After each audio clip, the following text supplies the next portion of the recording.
Hi, so this is a seated session, activating the pelvic floor front and back. So come and find a place to sit, obviously, because we're sitting down on this one. Throughout the times that I've done this, I've played with different ways of sitting, different chairs. So I'm on one with arms at the moment, so it's not the best of things because it's like an office chair. So preferably you want something like a kitchen chair that's wooden or a dining room chair that's quite hard base that doesn't have padding. Um, See if that is a possibility, and if not, then just practice with whatever it is you've got, and then you can try it on different things as you go through the weeks and months of practicing different parts of this particular session. Or if you want to come back to it, you can practice a few minutes of it and come back to it another time. But really, ideally, you want a firm chair without padding, and one that's low enough so that your feet can be flat on the floor. You're not going to sit cross-legged. You want both feet on the ground and not with your heels up. You want both the heels of the feet to be on the ground and the front of your foot and your toes. You're not tucking your feet underneath the chair, as habit which we tend to have sometimes, which affects the position of the foot, and the position of your foot can also affect the tone of your pelvic floor as well. Okay, so it can be a stool. If you've got a wooden stool, that's fine. But sometimes you find these things a little bit uncomfortable, but it helps you find your sit bones. It's that feedback from your sit bones again. You can always put a towel underneath you find it really uncomfortable to notice your sit bones. So you want to be comfortable. That's the main thing. So let your hands rest on your thighs, and get balanced however you do. And just sort of move your pelvis around a little bit and see if you can feel the bones that you're sitting on. Can you notice your little bony sit bones which are at the base of your pelvis, where your hamstrings, the top of your hamstrings connect to? See if you can just notice them. Maybe there's one side that you notice more than the other. Sit bones or something like that, you call them sit bones, the ischial tuberosities, they're also known as. Just get a sense of them. So maybe imagine that they're like wheels and you're just rolling through the wheels forwards and backwards, a clear sense of them. And as you do that gentle rolling forwards and backwards, can you notice what else moves? Hip joints, top of the legs, how that sits inside your hips, ribs, spine, head, how the head might change position, and what you're seeing in front of you, how the eyes might change if the head dips down as you roll onto the back of the sit bones, and if you roll those wheels forward, how the head might lift up. Just notice how it affects what you're seeing, and maybe your jaw as well. It might affect everything else that's going on in your body. And then just come back to the middle.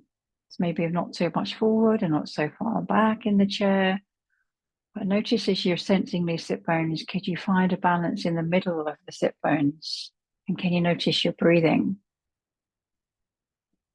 Maybe bringing your awareness to your breath between the belly button and your pubic bone, your lower abdominals, and getting a sense of that breathing into your lower belly. Not necessarily breathing just into the belly, but just breathing normally and just sensing what moves. Does your belly move when you breathe? Can you still notice or sense the weight of your skeleton and your sit bones as you notice your breath? Okay, close your eyes if you need to. You don't need to be looking at the screen. As you know, I don't do demos. You look, my hands moving about, but I might just sit here and just talk. And I want you to sense. Well, my aim is for you to sense what's going on in your body, your responses, resting when you need to. So can you, in this position, make a contraction of your pelvic floor? So think about drawing up the muscles from deep inside you, from the center of your pelvis, the center of your body. So it's not from the front of the pelvic floor or the rear of the pelvic floor, but in the middle. And then let it go. So think of a line drawing from the front of the pubic bone to the tailbone, and from the right sit bone to the left sit bone, and think about where they meet in the middle. Think about picking up the center of that line, of those four lines, and 1, 2, 3, 4. two lines connected into four. Just think about them, that center line being picked up all the way up as if it's being drawn up into the center of your pelvis and then releasing. And don't think about if I'm doing it right, if I'm doing it wrong. Just sense what you sense. Just find something that is close to what you think I'm asking you to do for now. You're drawing up the muscles of the pelvic floor into the center and then letting it go, but doing it slowly without holding your breath. Just breathe normally without clenching your jaw. That's it. Stop and rest for a moment. Feel the expansion of your body as you let go. Maybe you can sit back into the chair. If you want to rest by walking around the room, you can do that. Just notice an expansion of your pelvis. Then come back and sit. Just sense the sit bones again. Can you sense any weight going down into your pelvis, the expansion of your pelvis, the front and the back of it, the right side and the left side? Maybe where the top of the legs, how that femur, the top of the femur has this ball at the top and it sits into the socket of the hip. Maybe you could sense where that comes into the pelvis. And there are muscles and fascia that attach the top of that leg into the hip, into the pelvis, that help the leg move out and in, help your hips move. And think of bringing up your pelvic floor from now from the front, so from where you do a pee, from where you urinate. So think of bringing up your pelvic floor from where you urinate and then letting it go. So not from the middle, but now we're kind of feeling a sense of the front of the pelvic floor. Think of stopping a pee and then letting it go again, but without too much clenching. So very soft and gentle, without clenching your jaw, without clenching your tongue, softening the face, the hands, the toes. And then let that go. And then can you do that with the rear pelvic floor? From the anus or the sphincter stopping a fart. Can you feel and sense that? And then letting it go. Connecting it as if you're folding it, not folding it, but pulling it in, stopping in the fart, stopping the wind coming out, and then letting it go. And then can you let it go completely? Just rest for a moment. Sense what you sense. If there was a difference between the front and the back, was one easier? Then can you do one and then the other? So maybe you could just gently feel that you're stopping the pee and then letting it go and then stopping the fart and then letting it go, but slowly. You might find your pelvis rolls a bit as you do that. Maybe it rolls back with one movement and rolls forward with the other. Maybe you can feel your spine moving, but very slightly, and that's okay. Just let it go, let it happen, whatever happens, happens. But you're just sensing it, yeah. And you're just noticing the difference between connecting from the front of the pelvic floor to the rear pelvic floor. Just sensing that.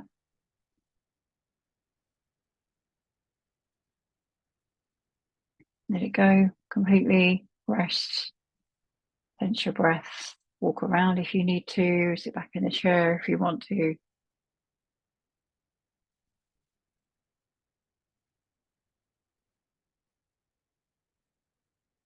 Come back. Now, when we're talking about the pelvic floor being connected from the pubic bone to the tailbone and from one sit bone to the other sit bone and where they meet in the middle, can you connect your pelvic floor from where they meet in the middle, pulling up from the middle between the front and the back? What's that like? Drawing up a marble into the body or a scarf or the genitals if you're a male, and letting it go slowly, gently, with awareness. Notice how you breathe when you do that. Are you holding your breath? Can you do the movement and breathe normally, or does that seem impossible for now? Maybe breathing in as you lift up and breathing out as you let it go. Okay, let it go completely, relax, stop and rest, lean back into the chair if you want to, walk around a bit if you want to, whatever feels right for you to rest. Pause the video if you want to, go and get a glass of water. If you want to go into another room and pause, or go out for a walk in the garden, or just go look out the window, just notice what you notice. And then come back to sitting towards the front edge of the chair. Notice where your feet are. Notice that contact with your sit bones, the weight of the pelvis, weight of the bones in your feet, your legs, where the bones of your legs connect into the pelvis, the spine, ribs, arms, shoulder blades, neck, head. Can you feel now the front of your body where the pubic bone is? Touch the pubic bone if you're not quite sure. Maybe have that kind of, maybe there's some kind of sense of shame or guilt or something around doing that.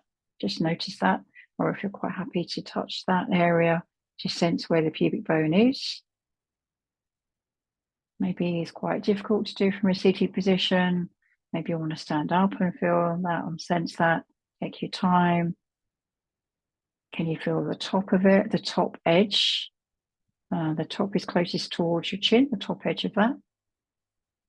And then the bottom edge of it, meaning further down towards the legs. Get a sense of the distance between the top and the bottom of your pubic bone. Sense the width of the pubic bone. How far also is it from your chin? How far is it from your sternum? How far is it from your knees? How far is it from your heels?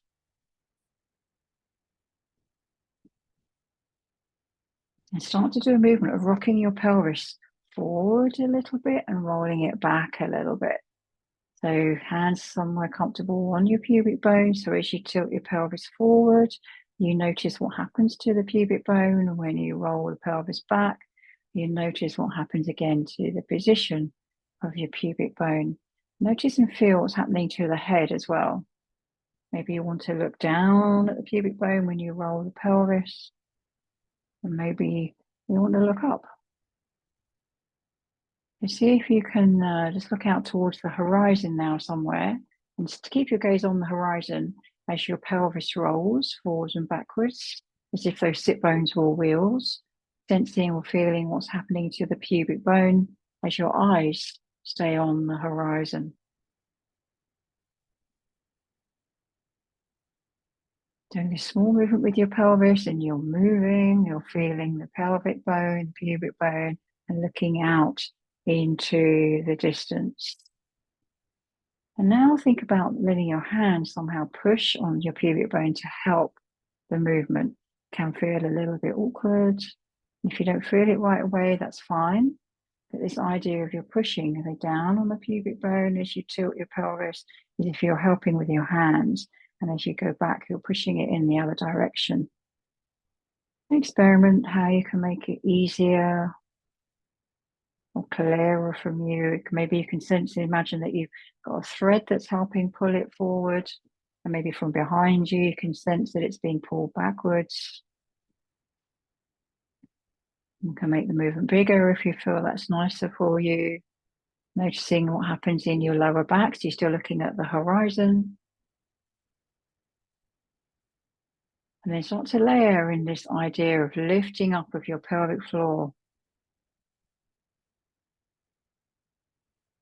If it's comfortable for you, what happens to your pelvic floor? As you roll the pelvis forwards and backwards with your hands on the pubic bone, and see if you can contract the pelvic floor as you do a rolling forwards and a rolling backwards. And a letting go of the pelvic floor as you're rolling forwards and rolling backwards. And then let it go rest. Either sit back in the chair or go for a wander. Pause the video if you want to. Just look around the room if you need to. Find a connection with the environment, with your breath. So you've had this idea of directionalities are coming up from where the pelvic floor, feeling the front of it from where you were stopping a P, and also from the back, we were sensing that from stopping the wind, stopping a fart.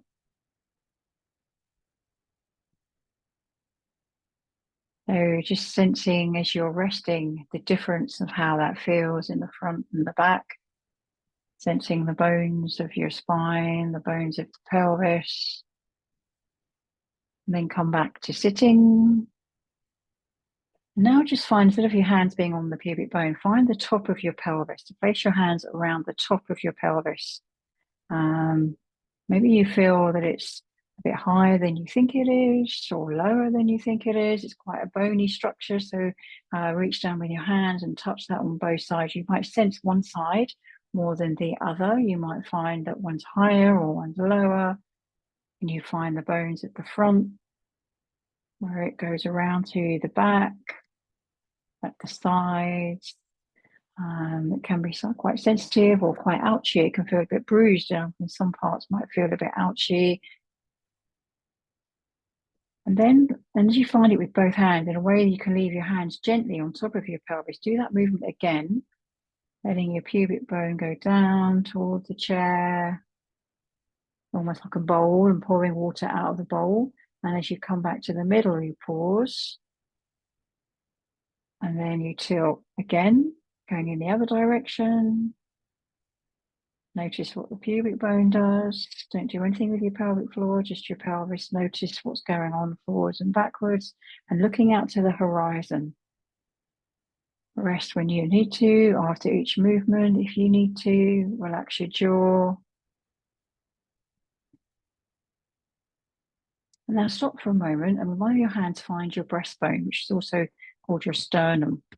So this area of your chest, when your ribs come together, and see if you can find right underneath there. Move around with your hands a little bit to the right, to the left. Touch your ribs in the bottom of your breastbone. Sense the difference there between the bottom of your breastbone and the pubic bone, on the different shape, the distance. So let's have one hand if you want on the pubic bone, and one hand if you want on your sternum. Some of the abdominal muscles attach along here as well. Your diaphragm comes up here, along the ribs. Everything's connected along here.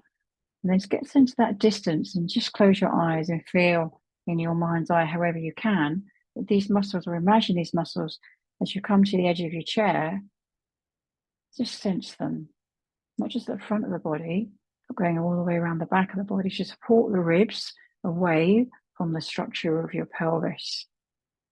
There's a lot going on in this area.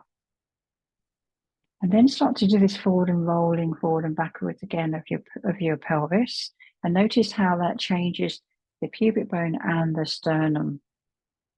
Notice with your hands what changes. Get a sense of the distance between them. Feet are flat, don't forget. Relax the jaw.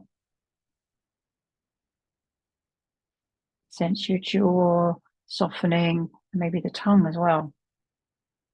So you're not clenching or finding any stability in your jaw, from maybe any lack of stability that's in the abdominals or in the pelvic floor.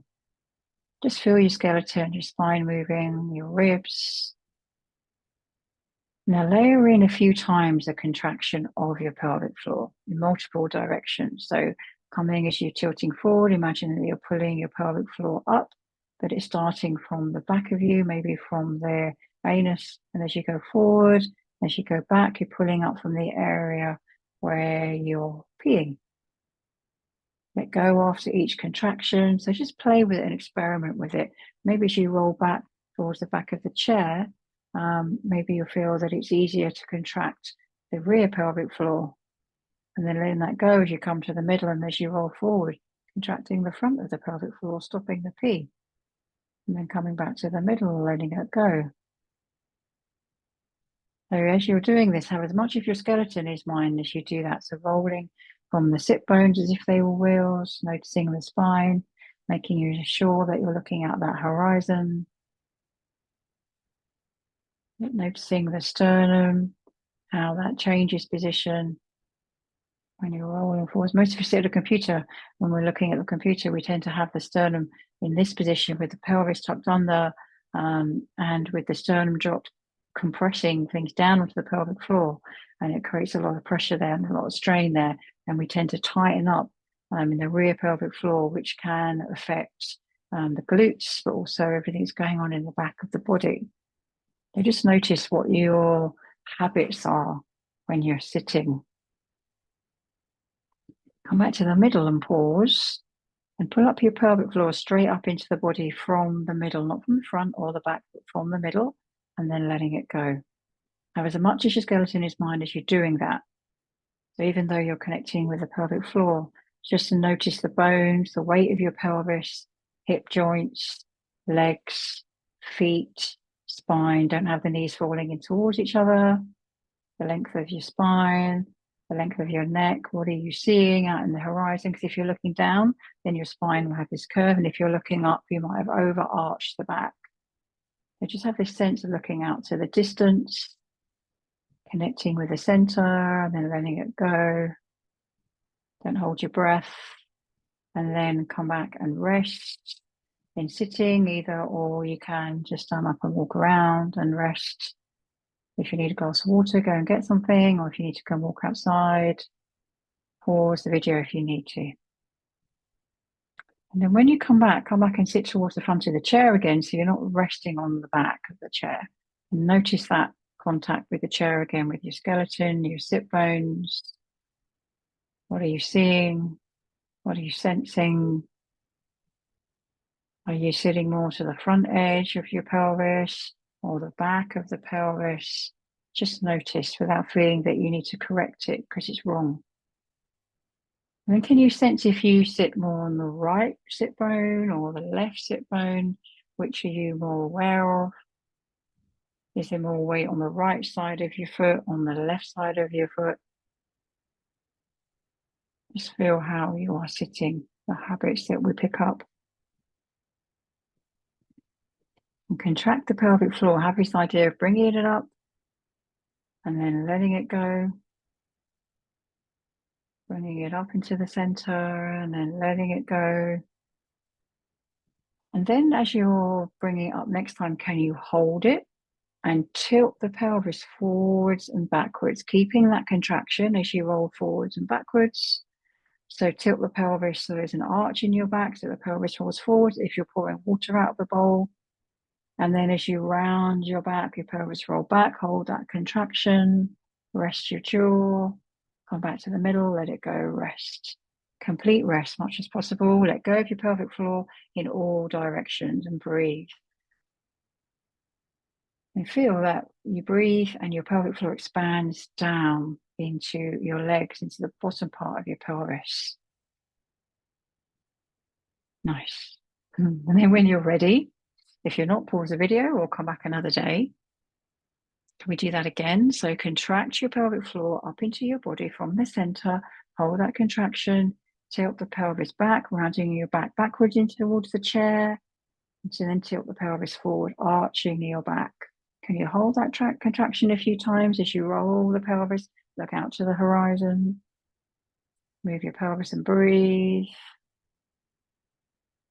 And then let it go.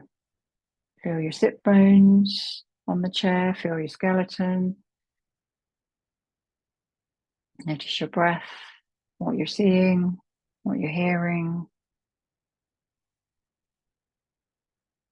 Get a really clear sense of that as you again hold on to that sense again as you go back, lift the pelvic floor up into your body, roll the pelvis forwards and backwards, feeling your skeleton, feeling the contraction.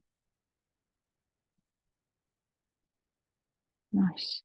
And then let it go, let it all go. And as you sit there quietly, can you imagine, or is it a feeling of this whole dimension of your pelvis, your lower belly, your back, from the right side to the left side, front of the pelvis, back of the pelvis. Feel that you could breathe all the way down there into your pubic bone. That's it. And see if you can isolate these two directions so that you're not moving your pelvis or your lower back. So pull your pelvic floor up from the back, from the rear, from the anus if you're stopping a fart. Pull it up from the back and then let it go. And then pull it up from the front and then let it go. See if you can isolate them so you're not moving your pelvis or your lower back. Can you connect with the rear pelvic floor and then let it go without moving your spine and your pelvis? And then can you connect with the front, stopping the P, and then let it go? And then can you, without moving the pelvis or clenching your jaw, holding your breath, can you connect with the center and then let it go and then rest? And rest as long as you want to, feeling that deep sense of relaxation in your body. Your heels, your legs, your abdominals, your jaw. Okay, so now let's just come back one more time. Have a rolling of the pelvis going back, connecting to the rear pelvic floor. Come back to the middle, let everything go, and roll the pelvis forward as if you're tipping water out of the front, and pull up the pelvic floor from the front. And then let it go. Rolling back, connect to the pelvic floor, the rear pelvic floor. Let it go to the middle and then to the front, connect. Rolling the pelvis forward and then let it go. Come back to the middle, don't move the pelvis. Can you connect to the separate parts of your pelvic floor? The front connection, let it go. The rear connection, let it go. Maybe if you go slowly enough and you can sense when you connect to the front pelvic floor, maybe you can feel that there's a front right and a front left. Do you feel that you could contract and release the front right and contract and release the front left? Is there one that's easier? Can you sense the division? Let that go. Can you sense the rear pelvic floor? Can you contract the rear, maybe the rear right pelvic floor? Let it go. Can you sense that? And maybe can you sense the rear left pelvic floor? Finding the quadrants. And then from the middle, letting it go. And then relax. Relax the whole of your body, entire legs, shoulders, jaw, eyes, breath. Close the eyes if you need to. Go for a walk if you want to. And notice that sometimes when muscles are tight, like when we get tight and tense, they tend to get weak. Okay, and then sometimes they develop strength or more flexibility in weak muscles, and we have to find a way to relax them in order for them to find the contraction. So getting rid of habitual tension, this idea of resting and tensing, relaxing and using. And come to the front of your chair again. So you're sitting at the front of the chair on your amazing sit bones, which are like wheels. And think about what you would do if you were going to come up to standing. Your head would move forward. You put some weight on your feet. Maybe you'd move the position of your feet. So don't come up to standing. Just think what you would do and what happens to your pelvic floor as you think about that. Could you begin the movement of coming up to standing, but don't stand? Just come up right to that point where you think that you're going to leave the seat with your sit bones or with your tailbone and feel what's happening. Can you sense what's happening in your pelvic floor? So if you were to pull in your pelvic floor as you were coming up to stand, as if you're coming up to stand, what happens? Or if you were to pull up your pelvic floor from the rear pelvic floor in that direction, remember this idea of pulling up from the back of the pelvic floor and the pelvis rounds forward a little bit. Would that make it easier to come up to stand? And then what happens if you let go of all the pressure? And if you're coming back down to sit, is there a letting go? For me, then I'll even just imagining it, there's a letting go of tension in the pelvic floor. You can almost feel the sit bones let go as if there was a finding of a space between them. What about your breathing? Would you move forward as if you were about to stand? Would you then breathe out if you were about to come up to stand, or would it be easier to hold your breath? Experiment a few times, bending at your hips. You bend, you're bringing your head forward, you feel the weight gradually transfer onto your feet, and then you feel as if you're about to lift your pelvis, as if you're about to stand up. What do you do with your breath? Where do you look? What do your feet do? Do they feel as if they're about to press the floor away? How does your pelvic floor activate? Does it help you?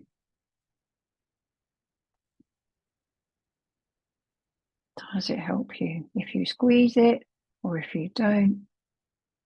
Just experimenting in the most satisfying way for you to come to stand.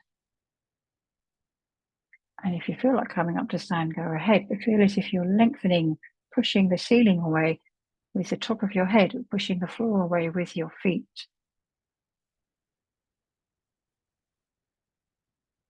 And then when you've had enough of that, and you come to standing in a way that seems relatively satisfying to you, pleasing to you, and end the session walking around the room, feeling your pelvis, feeling where the legs meet your pelvis, how they move, maybe sensing a different feeling in the pelvic floor, in the base of your pelvis, and the width of your pelvis, the tone of it, the width of your pelvic floor, the depth, the distance between the pubic bone and your sternum, the distance between the pubic bone and the back of your pelvis, everything that's in between, and noticing how you breathe as you move. And I hope you come back and maybe practice the session in a different way. If you only felt like doing part of it and did the last half in a different time, in a different room, on a different chair, just sensing how that feels to you. You could practice a few bits of this, take it with you, and practice it how you sit in the office, how you sit watching TV, how you sit if you're looking at an iPad, or if you're reading, if you're in the coffee shop talking to a friend, how you sit. Can you do that rolling forwards and backwards when you're sitting doing that? Ask your friend to join in. Imagine that in the coffee shop, sitting there with your cappuccino or with your latte, rolling your pelvis forward and backwards. And it could be so subtle. It could be such a small movement that it looks as if nothing is going on. So if I was standing next to you, I wouldn't think you're doing anything at all. It doesn't have to be like this big movement. I think what happens when that happens, and you bring in your jaw, conversation patterns happen. So it's about going slow, small, sensing. And then your brain can start to bring in other areas that it hasn't noticed before because the bigger muscles or the bigger joints have taken over. But then it can start to change things, and we can start to sense different areas, and then they will start to come into play. But for now, I'm practicing.